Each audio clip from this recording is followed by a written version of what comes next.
that. Okay. There we go. There we go. Yeah, well, I'd like to say good evening on behalf of all of your friends, to all of you on the Santa Monica KTC web stream. I want to say good evening to all of you from your friends in Columbus, Ohio, at the Columbus, Ohio Karma Thegsum Chöling. And it's a delight to be here with you tonight and to be talking about lineage.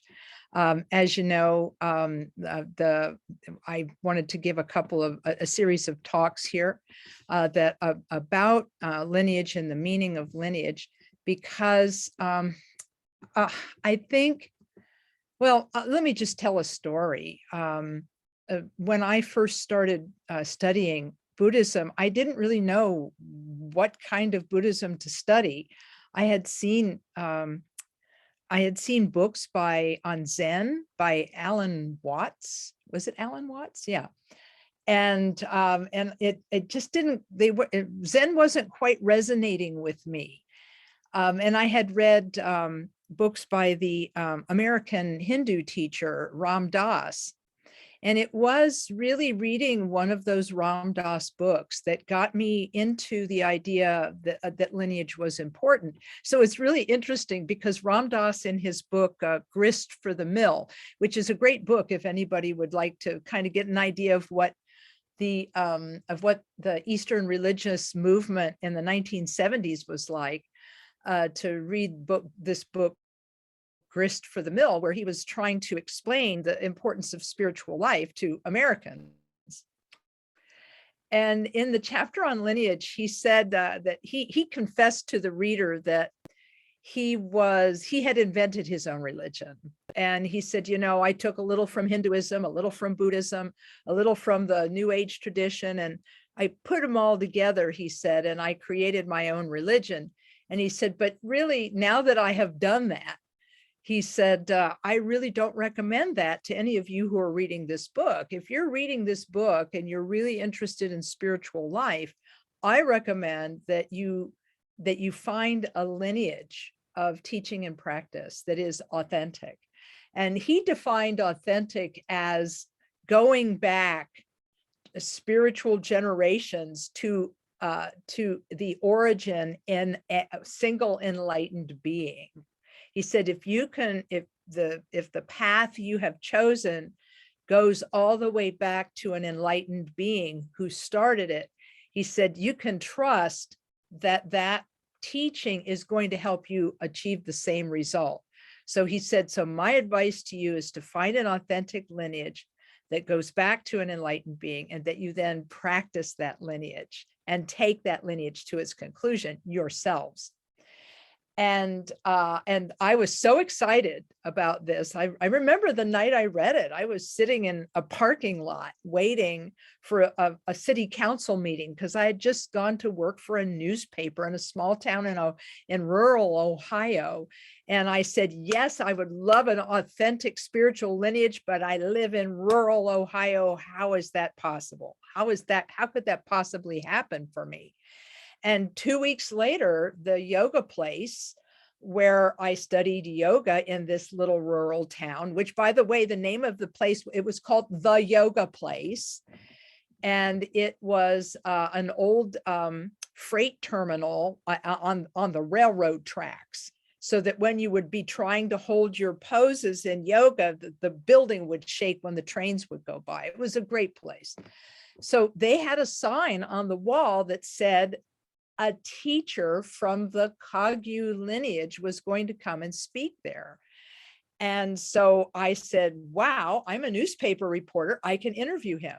And I've told this story before to you, but so the short version of the story is the teacher who was coming, representing the Kagyu lineage, was Khenpo Karthar Rinpoche on his very first trip away from the East Coast into the heart of America. And I met him in the Midwest on his very first trip, and he came to this tiny town in rural Ohio and taught the Karma Kagyu lineage. And I was really incredulous that I would have this opportunity to meet a Lama who represented a lineage.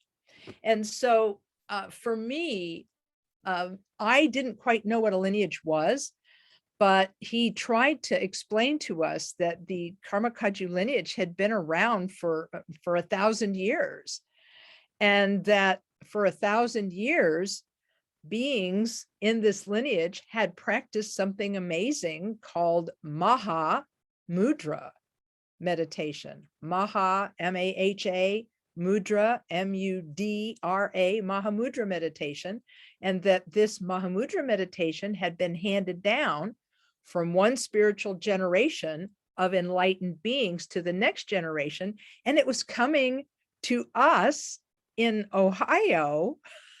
I mean, it's just like, it was like mind-blowing that we were being given this 1,000-year-old Dharma tradition, right? And here we are, studying it together. So I was in awe. And of course, I met Rinpoche, and I spoke to him, and he was very compassionate with the fact that I didn't know anything about anything. And he was very kind to me, and he offered to teach me meditation. And so that was my introduction to the Kagyu lineage, was simply learning shamatha, quiet sitting meditation, from Khenpo Karthar Rinpoche, a lineage representative. And it was right after he left. It was right after he left Ohio to go back to upstate New York that he left behind a set of Xeroxes of some prayers he wanted us to all get together and recite together. And so I'm going to do a tiny little screen share here and show you what he gave us. This is not the same copy he gave us. This is a newer copy of it, but you'll recognize this. Dorje Changchen Telo Narodang Marpa Mila Choje Gampopa Dusum Shejakunken Karmapa. So Vajradhara, Tilopa, Naropa, Marpa, Milarepa, Lord of Dharma, Gampopa, knower of the 3 times omniscient Karmapa. These names were names we began to recite in Tibetan, and then also in our lack of understanding, our best possible English pronunciation. And we studied through reading this prayer, the holders of the 4 great and 8 lesser lineages, the Drikung, Taglung, Salpa, these 3 glorious Drukpa, and so on, masters of the profound path of Mahamudra, unequaled protectors of beings, the Dakpo Kagyu, I supplicate you, Kagyu Lamas, grant your blessing that following your example, I hold your lineage. Can you imagine being a 20-something in rural Ohio, reading about something that's 1,000 years old and has lots of followers, and that you get to be, I hold your lineage? Seriously? Like little old us? We hold your lineage? I have to tell you, I actually had like this drop stomach moment thinking, you know, they actually think us ex-hippies are going to hold this lineage, right? When we couldn't necessarily even pay rent sometimes, you know, that we were somehow going to hold this precious lineage. And I was worried for a while that maybe they had not chosen wisely, because I was a little bit flaky, and I was just not sure that I was up to the idea of holding a lineage. But he made it, Khenpo Karthar Rinpoche made it sound like it was something that we could do. He gave us this prayer. He asked us to recite it. And reciting it, we became familiar with the names. And becoming familiar with the names, especially with Karmapa, who he had left us photographs of, we had the sense that this quiet sitting meditation that we had learned was the entryway to this 1,000-year-old tradition, and that this prayer itself was an entryway into this 1,000-year-old tradition. And that if we would connect in some way through this prayer to the tradition and through the practice of meditation, we could accomplish something. And later, in later years, I spoke to Khenpo Rinpoche about those days. And I said, you know, we were really pretty flaky. And you know, not everybody stayed with it. Some people left it to become Hindus. Some people left it to do Zen. Some people left it to do the Native American tradition. But there were a few of us who hung in there. And he said for him, he felt the key was quiet sitting meditation. He said, you can talk about the teachings of Buddhism, and people may or may not have an instant connection to the Four Noble Truths. They may not feel this instant connection to suffering being part of life. That's the first noble truth. The cause of suffering being clinging and fixation, and the solution to suffering being learning how to let go of clinging and fixation. And then the path being this idea of doing no harm, practicing virtue, and taming the mind. He said people may or may not connect to the teachings of the Buddha, the philosophies and the teachings. He said, but everyone who does quiet sitting meditation, he said, even if it's the first time they sit down to practice, he said they experience their minds differently than they're used to. And that little shift in their mind, that when they sit down, they can actually have a little bit of quiet in their mind. He said that is where faith begins. Faith doesn't necessarily begin with instantly believing or understanding the Four Noble Truths, even though that's great. And for some people, that's a real draw. But he said for most people that he encountered in America, the real key was just sitting and just meditating and feeling what it felt like to think of themselves and be with themselves in a completely different way. And so I don't know what you folks, what your experience was doing meditation for the first time, but I don't really remember my own first experience of meditation, but I remember a few of the subsequent ones. And in what he said was true, because I may not understand the teachings, may not have understood them completely, but being quiet with my own mind. At first, it was a little struggle because I had aches and pains and I had difficulties keeping with the technique. But after I had been doing it for a while, I actually began to feel different. And so for that reason, I decided to keep going. And that's what it was for me. So for me, lineage began with the practice of quiet sitting meditation. And so that was how it started for me. And so learning about these lineage holders, Vajradhara, Tilopa, and so on, I began to get the sense that there were other people in history who had also made these discoveries. But it wasn't until I started doing the Mahamudra preliminary practices, which are called Nundro, that I really got a sense of what lineage meant, because I saw something, and I'm going to show you what I saw. Hang on a second. I'm going to try to ask my computer to give me an image.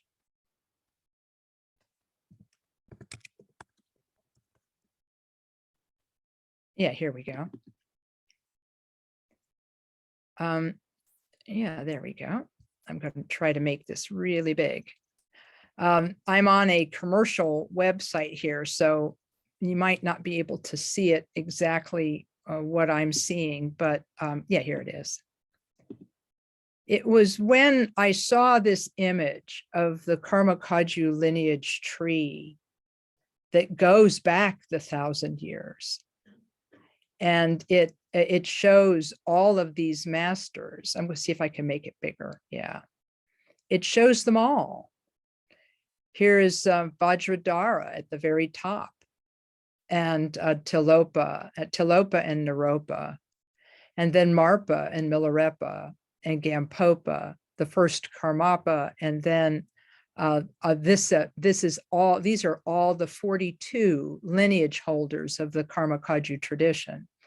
42 Mahamudra lineage holders who not only received the teachings, but used them to become enlightened beings themselves. And there was a moment when I was doing my practice one day with this picture, it's sitting in front of me.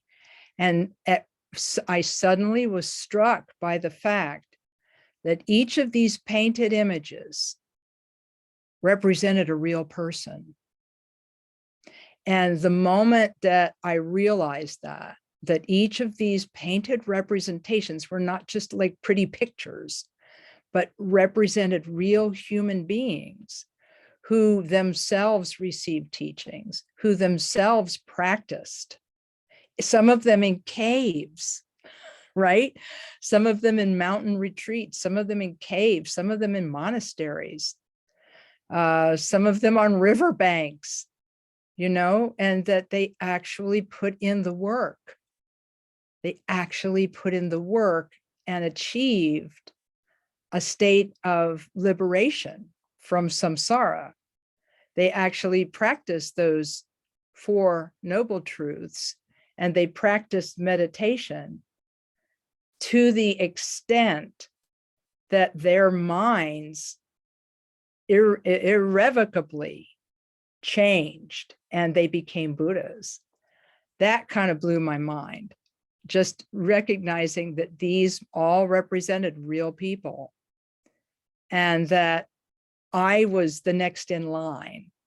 I asked my teacher, I said, well, then why is Vajradhara in the picture twice? He's here and he's here. Why is he here twice? And Khenpo Karthar Rinpoche said, the reason he's here twice is because this second image is your Vajradhara, your guru who will give you the pointing out of Mahamudra, the pointing out instruction to show you the nature of your own mind. So, and Sitcha Rinpoche, the way he told the story was, he said, Vajradhara was how the Buddha Shakyamuni appeared to Tilopa upon Tilopa's enlightenment.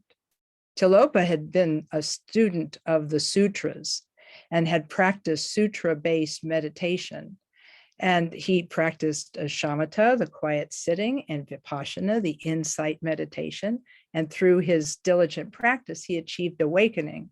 But upon his awakening, he had a vision of the Buddha Shakyamuni, who appeared to him in this form, this blue Buddha, Vajradhara. And this Vajradhara, or Vajra holder, that's what the word Vajradhara means, gave him instructions that were distilled instructions on how to rest in mind's nature and how to see mind's nature. In other words, the sutras were volume after volume after volume after volume. And he studied them and he practiced them and he attained awakening. But then Vajradhara appears to him and gives him the same teachings in an essential short form. And then Tilopa used those instructions, achieved an even greater understanding of his mind, which allowed him to see their authenticity. And then he gave those instructions to his student, Naropa, and Naropa also achieved the same, and so on and so forth. So the idea is that even though the sutras given by the Buddha Shakyamuni brought about Tilopa's awakening, when he had the vision of Vajradhara, Vajradhara gave him distilled short instructions that he could then impart to others so that they could practice the Dharma. And so that's where this lineage comes from. It comes from the Buddha Vajradhara appearing to Tilopa, giving him the instructions, and then Tilopa gave to Naropa, and then he gave to Marpa, the Tibetan translator, who gave them to his student Milarepa, Gampopa, Dusam Kempa, the first Karmapa, and then all of the other 42 lineage holders, one after the other, received these same teachings and then used them to become realized and then pass them down to the next generation. So, so sitting there in front of this image and thinking these are real people, I realized that it was quite a weight in my hands to think that I was going to try to do what they did, and I might fail, but I said to myself, they're trusting us with this for a reason. And so I guess we have to give it our best. So I just wanted to start by talking about this and what lineage meant to me, and what the name Kagyu means, because Ka, my teacher Khenpo Karthar Rinpoche said Ka is like the first letter of the Tibetan alphabet, and it actually means like word. It's a word that means word, and it's also, but it also has the connotation of command, like the command of a monarch. And so Ka means the words of the Buddha, the word of the Buddha, the direct teachings of the Buddha through the Buddha Vajradhara of Mahamudra. And the word Ju, G-Y-U, Ju, means lineage. So the lineage of the word of the Buddha. But there's even a deeper connotation. And sometimes they use the word whispered lineage, the whispered lineage. And the reason they say this is because the highest teachings of the tradition, this Mahamudra teaching, this essential nectar of teaching that Vajradhara gave to Tilopa to Naropa, and so on, this essential nectar of teaching is still given by words, through words from a master to a disciple in person. And so the highest teachings continue to be spoken from mouth to ear, from one generation, spiritual generation, to the next. And so what was so interesting was that there, Khenpo Karthar Rinpoche, what Situ Rinpoche said, Vajradhara gave these teachings to Tilopa and was his Vajradhara, his teacher, and then Tilopa was the Vajradhara to Naropa, Naropa was the Vajradhara to Marpa, and so on. And that's why Vajradhara is in two places on the lineage tree. This image here is our Vajradhara, the person who will impart those teachings to us. And for me, that person was Khenpo Karthar Rinpoche, who gave these instructions, essential instructions, to individuals and even perhaps without their knowledge to groups of people. I will never forget. I was, when Khenpo Rinpoche was visiting Ohio one time, he had this extra day and we didn't know what to do. And one of my Dharma friends said, hey, if we drive him north about an hour and a quarter, he can meet with some Zen students who are friends of mine who have just finished a 7-day shamatha retreat, Zazen retreat at this small college called Oberlin. And so we put Rinpoche in a car. He said, sure, he would go teach them. So we put him in a car. We drove him up north. He bought lunch for us. He insisted on paying for our lunch. What was I going to do, right? I was driving, so, so he paid for our lunch.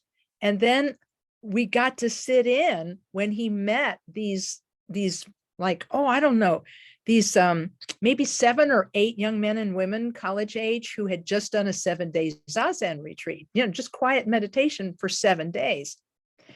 And it wasn't until years later, I remembered every word that he said in this one section, not the whole thing, but I remembered this one section really, really well. And in that section, he said, look at your thoughts and see them dissolve like the breath fog on a mirror, and he demonstrated, this is, and watch your thoughts disappear. And I said to myself, oh my gosh, later, as I look back, that was an essential teaching about how to look at mind's nature. It was part of it. It wasn't the whole thing, but it was part of what he said to them. And I said to myself later, what a skillful man. He knew that after those Zen students, even though they were just beginners, had just done 7 days of shamatha, that he just wanted to throw something at them and see what would happen. Why not? Because it's all about inspiring the next generation to practice in a way that's significant. And so Rinpoche just indiscriminately would teach people who he felt were receptive. I'll never forget another opportunity. He would give, Khenpo Rinpoche, he started in the 1980s, and the late 1980s, he would give what we came to call the 10-day teachings at KTD Monastery. And almost always the first maybe 5 or 6 of these were Mahamudra texts. He would read the text in Tibetan, it would be translated, and then he would explain the meaning of it. And we were all like, why is he teaching this stuff? Because we don't understand it. But we did our best. And every afternoon, he would let us come up to the microphone and ask questions for 90 minutes. And this one lady came up, and she didn't understand what he was trying to explain. And he actually said, well, right now, look at your mind, like right now. And she's like, right now? And he said, yes, right now. And so then he would instruct the person standing at the microphone how to look at their mind while they were asking a question. And so he was giving these kinds of essential instructions in all kinds of settings to all kinds of people. I don't know whether any of them hit the mark, but there was such a feeling of gratitude that we had, that he would continuously be patient and trying to help us understand Mahamudra bit by bit, year after year, and would be just such a source of goodness for all of us. Now, as you know, Khenpo Karthar Rinpoche passed away in 2019. But before he passed away, he was still teaching people.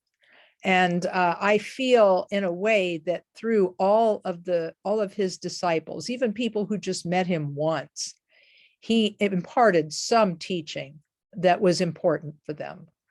And even if they only see him now in video form or read his books, they have met him in one way or another, and they benefit from his teaching. By the way, I have one more thing to say, and then I'll open things up for questions. But those of you who are familiar with this painting will also be familiar with this little scene at the bottom of the painting. You know, all the lamas are up here, and the yidams are here, and the Buddhas are here, and the sanghas here, and the Dharma protectors are here, and the Dharma books are in the back. But you'll remember this little part of the scene. There's this meadow, right? And there's this impossibly circular lake and an impossibly huge tree growing out of this impossibly circular lake. And there's a monastic standing right here. And I said, well, who's that? And the answer was, that's you. And your father of this life is on your right. Your mother of this life is on your left. And all of these sentient beings are all of the beings of the 6 realms of samsara. And you are their umze, their chant leader, and you're leading them in taking refuge. That really, that enchanted me just to think about that, you know? And it's like, that's you. So you're in this picture too. So you are the next in line in this lineage. And that really touched me to think that there was something that we had been imparted and had been taught that we could then carry with us everywhere.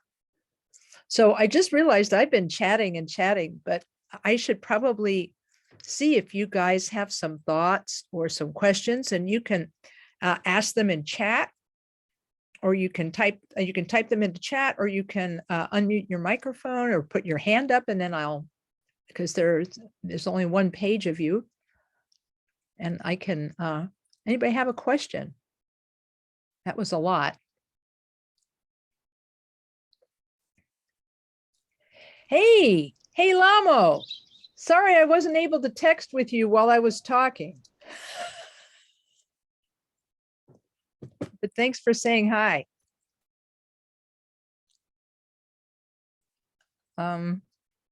Anybody have questions? Somebody had birds on her arms. Really? Oh man. I don't know who that was. And here I was looking at the pictures and not at the birds. You're amazing. Look at is that a lovebird on your head, Em? You're fantastic. I just now realized, I think I owe you an email. Oh, yeah, it's okay. Yeah. I've got my Kiwi here in Amigo. Yeah, they've been enjoying the Dharma talk. I love this. I just love this. Thank you so much. I do have a question, Lama Kathy. Okay.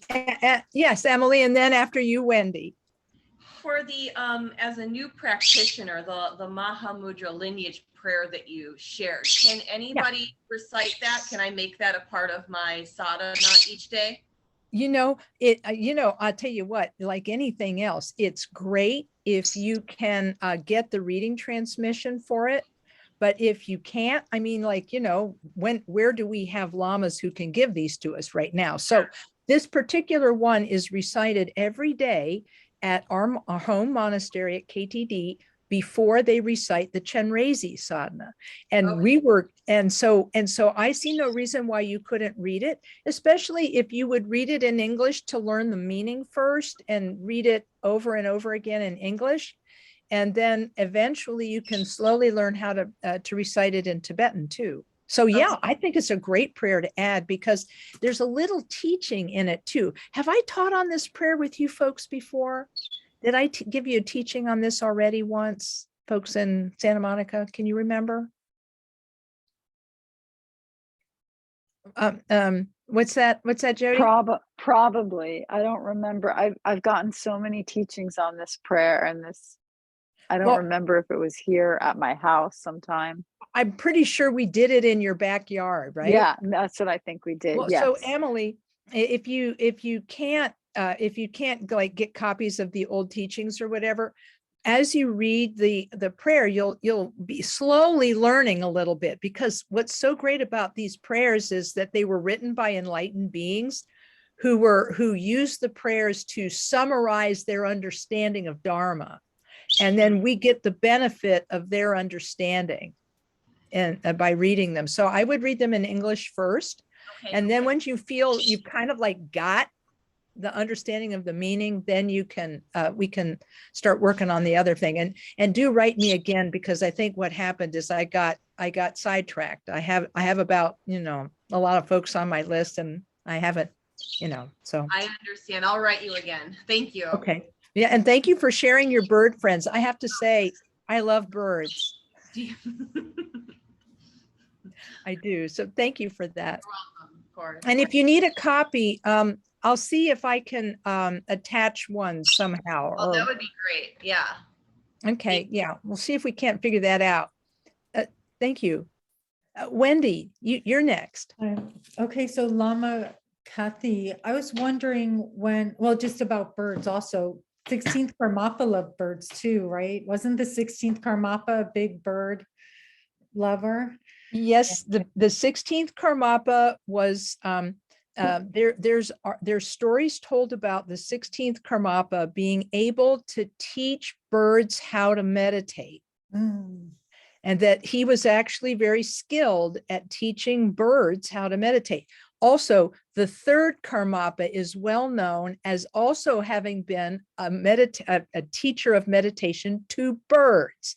I don't know how he did it, but he did.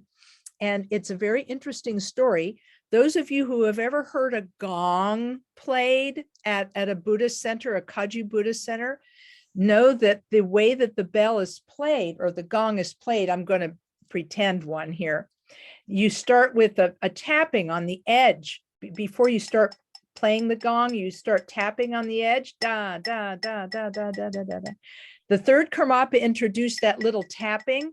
He said, because what was happening was that the young monks were just going bong.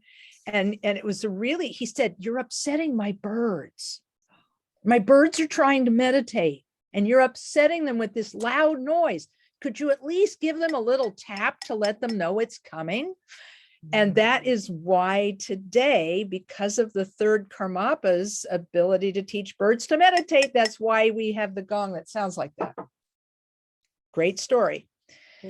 I will, it would take too long to tell the full story of it. But when the 16th Karmapa, I'll give you the short version. When the 16th Karmapa was in Columbus, Ohio in 1980, he purchased a bird and he put it in a box that he got it from the pet store and he gave it to me. And he said, I don't know why I bought this bird. I can't take it with me, but anyhow, now he's yours and I want you to look after him and I want you to put vitamins in his water every day. Make sure you do that and just take really good care of him. And you know, that bird only lived another 6 months. It was an African song sparrow and I had never seen one before and I've never seen one since. But this African song sparrow was a beautiful singer and so forth and so on. But after 6 months, I looked in the cage one day and he was not moving. And he didn't move for 3 days. And after 3 days, then his body fell to the floor of the cage, but he remained on his perch, not living, for 3 days. And when I told Khenpo Karthar Rinpoche about this, he said, oh, he was resting in meditation. Wow. So the 16th Karmapa obviously taught this bird how to meditate. And after the bird passed away in a state of meditation, he remained on his perch for 3 days. Now, later, by a strange set of circumstances, I was given 2 cockatiels that also had been given to the 16th Karmapa. Okay. And they lived for another 10 years. And one of them passed away when I was in retreat, but the other one passed away after I returned. And where did I find him? He was on his right side in what is called the lion pose, with his wing open and against his face. His right wing was open and against his face, which is how the Buddha passed away, lying on his right side with his hand on his face. And so I told Khenpo Rinpoche about this, and he said, another one. So those are my 2 bird stories about His Holiness Karmapa. But Wendy, I'm not sure that was why you mentioned that. I love those stories. Thank you. I always love hearing those stories from you. Did you have another question? Yeah, my question is, who actually drew the refuge tree? When did it first come into existence? You know, I don't know. I wish I did. Yeah. I don't know if anybody here has that knowledge. I myself do not know when these paintings became known. But what I will say is that the Mahamudra preliminary practices that we do today, called Nundro, they were devised in the form we use them now by the ninth Karmapa. The ninth Karmapa wrote the manual for this, and he also wrote the sadhana for it. And I'm assuming that the tree was devised and had been used for many years. And I don't know when the modern method of depicting it came into being, but it is a pretty amazing display. And it is spoken of in the ninth Karmapa's text. He describes it in detail. So that's the best I can do. No, that's great. Thank you, Lama Kathy. I know Lama, who's on this call, studied a little bit with John and Susan Huntington, the Himalayan art experts, but I don't know that they ever addressed this question, did they? No, they never addressed it. Yeah, but it would be interesting, wouldn't it, to know? It would. Now you piqued my curiosity. Okay, very good. Well, if Susan, I know John's passed away, but Susan's still around, so we can always ask. I should ask. Thanks. I see that Chris has his hand up. Yes, this bird talk has prompted me to, I went and reached this book by an Ohio, mind you, bird rescuer. She has some kind of big land. Her name is Julie Zickerfoos. Oh, Zickerfoos, yes, uh-huh. And so she says, this part really fascinated me. I'm going to just read it to you. The book is called Saving Jemima, about a blue jay she rescued and was really attached to. As we know, they're of the corvid family, so extremely intelligent. And she says, Jemima, the blue jay, took me to school on nonverbal communication with animals. I firmly believe that they can see what you're envisioning. Exchanging mind pictures with animals is a real and powerful way to reach them. Tune into the frequency of an animal, open your senses, and recognize when they are communicating with you. And you have a pathway to magic. So I wonder if that's how, maybe the Karmapa taught these birds with mind pictures. Very interesting. I wish, if only we could know the minds of an enlightened being, right? But even if we can't know the mind of an enlightened being or how he accomplished it, the fact that he did accomplish it and that these animals passed away in a state of meditation is it's mind-boggling, isn't it? And that and I see Emily has something to say. Did you have another question before we go to Emily? Chris, did you have another? Oh, yeah, I was on my way to this other question. Okay, Emily, stand by. Okay, It's kind of an easy one for you though. But speaking of Nundro, I've done part 1 and 2. Yeah, I have to connect with you to move on now to 3 and 4. But the 100 syllable mantra, I really have a connection to that now because I've done it 10,000 times, but I had almost forgotten it and I just reconnected with it and it came back really quick. You know what I mean? I sort of forgot, Sure. but it was there. So it has power for me. But I just wondered, how can I direct that power? You can do it with yourself, where Vajradhara is above you and his legs hanging over. Oh, yeah. The nectar comes down. But can you use it towards others as well? Or how can you direct that power? Yeah, what Chris is talking about is the second of the 4 extraordinary Mahamudra preliminaries called the purification of the practice of the Buddha Vajrasattva. And it involves a visualization in which the Buddha Vajrasattva pours light into your form, and it purifies you of negative karma and illness and other obstacles and obscurations. And the answer to that is that, yes, Khenpo Karthar Rinpoche said that there was a way to do this practice to benefit others. And he said that once you yourself have been purified through this process, which is part of the instruction on how to do the practice, he said that a small amount of this liquid light of purification comes out the top of your head at the conclusion of that cycle of visualization. He said you can actually see it going out to benefit every being, and that it goes to whoever needs it, and it helps them with whatever they need. Okay. Oh, I'm sorry, you're muted, Chris. Oh, I was going to say, perfect. Thank you very much. Very good.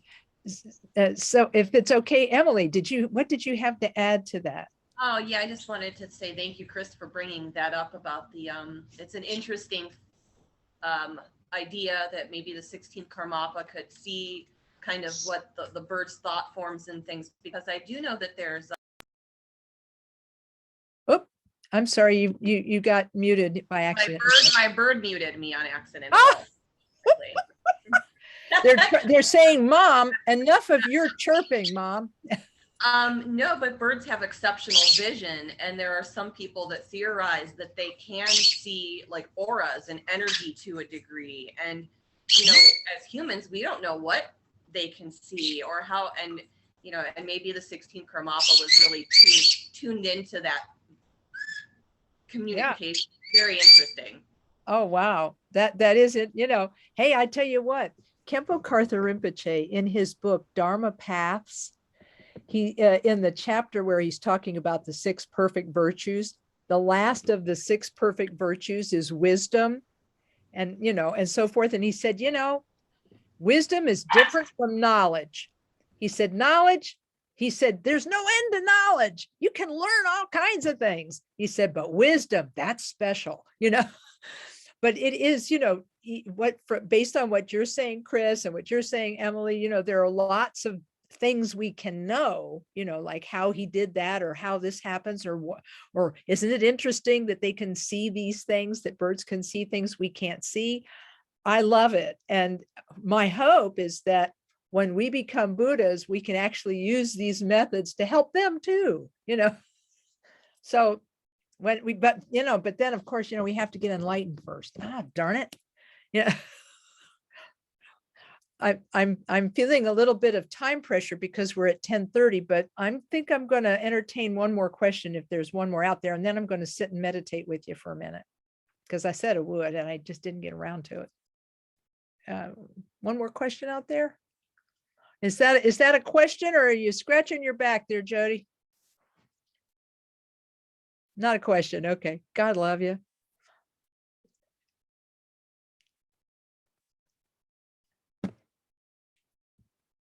Okay. No other questions? Okay. Well, I had a quick question about umze. How do you spell that again? Oh yeah, yeah. The word umse is the Tibetan word for chant leader. Okay. And I'm going to give you my best approximation. It's the letter U, and then M as in Mary, right. D as in David, Z as in zebra, E as in Edward, umze. That's the Tibetan word for chant leader. Okay. Thanks for asking. I use a lot of these exotic words and then I forget to spell them. So thanks. Yeah. Hey, and I was wondering, so we're the next lead, I guess, generation of umze for the people around us. The idea is that we're the chant leader for all of the beings in our environment, in our neighborhood in samsara. Right. You know, so in the drawing, we're represented by this little monastic, and then our mother and father are with us, but then also all sentient beings are with us. And that the idea is that when we are taking refuge, which is the first of the 4 extraordinary preliminaries of Nundro, that we are taking it on behalf of and somehow leading and guiding others toward taking refuge in the enlightened ones. Does that help? Awesome. Very good. Thank you for that question. And Julie, you're going to be our last question tonight. Thank you. I sat in on a class that Lama Karma Dodro gave from KTD last night on Nundro, and he gave a reading transmission on mandala and the Guru Yoga via Zoom. And I wonder, in my mind, I'm like, they didn't say anything more about that, but I'm like, does that count? Is that apparently yes. Oh. And I'm not, and I think that what it is because of the pandemic, right? Because of the pandemic and how we went through periods where we couldn't actually be in the same room, that it became a thing that you could give Zoom reading transmissions. And here's my thinking of, this is just me making this up, but my speculation is that the reason that these are considered to be genuine transmissions is that, I don't know about you guys, but in the 2 or 3 years that we've been using Zoom, I think there's a feeling that comes across when we are in a Zoom room with people. I don't know how this happened, but human beings, like birds, we can understand birds, they can understand us, and we're like cross species, but there's also this ability of humans to sort of reach out to each other in these virtual forums, and we can like feel like we're in the same room with the people. And I don't know how we do that. It's like we invest it with a great reality, and I don't know how we do that.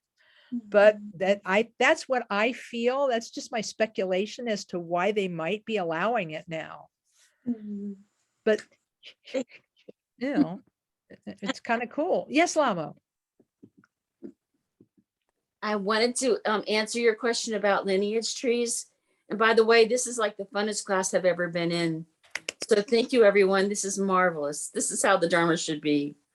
This is just from Wiki. It says, while the concept of refuge trees appears in liturgical texts at least as early as the 16th century, based on known examples of refuge tree paintings, but they appear to become more popular from the 18th century. That's all I know. So fantastic. That'd be the 1700s then. And see, if we look, Karma Chakme lived at the time of the 10th Karmapa. And if I remember correctly, Karma Chakme was 16th century. So that would have been like the 1500s or the 1600s. And so then the 9th Karmapa, who described a refuge tree in his Nundro text, then it would have either existed before he mentioned it or after, and then it just became a thing. So I tell you what, those 1700s, there's a lot going on there. a lot. Yeah. It was a heyday. It was a heyday. Well, folks, I'm sorry to keep you after school here, but if you don't mind sitting for a couple minutes with me, I'd love to just sit here for a second, because I did promise that we would do some meditation each time. So pardon me, I'm going to grab my gong. I have my little meditation gong over here. Excuse me, flowers. That's a direct way to reach them. Hello, Tara. How's it going? Okay. Okay. Lama Karma Drodul said that when you give a Dharma teacher an image of white Tara, they got to live 10 more years. Shoot, some people gave me a few. Okay, this has to do with a very old tradition. I don't really know, but I'll take it. So most of you do know shamatha, and since I mentioned shamatha tonight, we'll just do maybe 2 to 3 minutes of shamatha together. And I know everyone will have learned a slightly different method of shamatha. So you can use the method that you're most familiar with, but the one I'm familiar with is placing the body in a posture of meditation, and then using your mental intention making the intention that you will sit and observe the object of your meditation. For me, it's the breath. And so observing the breath coming and going and coming and going, and noticing when you're distracted from the breath, and noticing it, and with a sense of love, compassion, and gentleness, returning, noticing, and then returning your attention to the breath as though it was a fresh start. And this gentility that you use, Pema Chodron talks about this, the gentility that you use in returning your attention to the breath is actually going to help your practice of meditation, because it'll soften your heart. So let's just sit and dedicate this to the benefit of beings. And we'll sit again for about 2 minutes.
Forgot to unmute myself.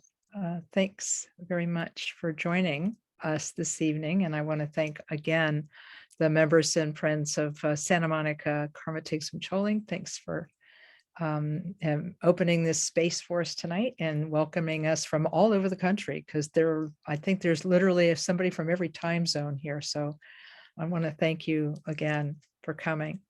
And then I will be back next month, I believe, in the month of July. And I forget which date. Do you happen to know that off the top of your head, Jody?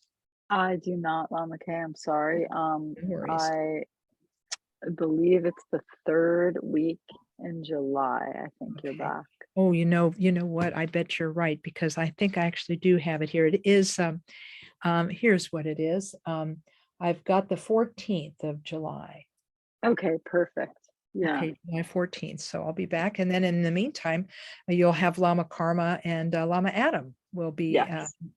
and I'll be talking about the practices of the Kagyu. So we'll talk, this time we talked a little bit about lineage, but we'll pick up next time and talk a little bit about what Mahamudra meditation is. I mean, I'm not really qualified to teach it, but we can talk a little bit about some of the theories and practice. And and gain a little bit of at least outer knowledge of what the practice of lineage is. So thank you. And in the meantime, do keep practicing and keep dedicating your merit. And I'll do a little dedication right now for all sentient beings. We dedicate the goodness of this session to all sentient beings and make the aspiration that they all attain Buddhahood. So here's a short prayer. Through this merit, may all achieve the omniscience of Buddhahood. May it defeat our common enemy, wrongdoing. From the stormy waves of birth, old age, sickness, and death, from the ocean of samsara, may we free all beings. May we free all beings. May we free all beings. Thanks. You guys are the best. Thank you. Thank you, Mama Kathy. Thanks everybody for joining us tonight. Yeah. you Hopefully so we'll much see for having everybody me. next week. We'll post it again on all the venues. Thank you, Wonderful. Seneca. Thank you, everyone. Good night. Great. Yeah, Good good night. night. Thank you. Have a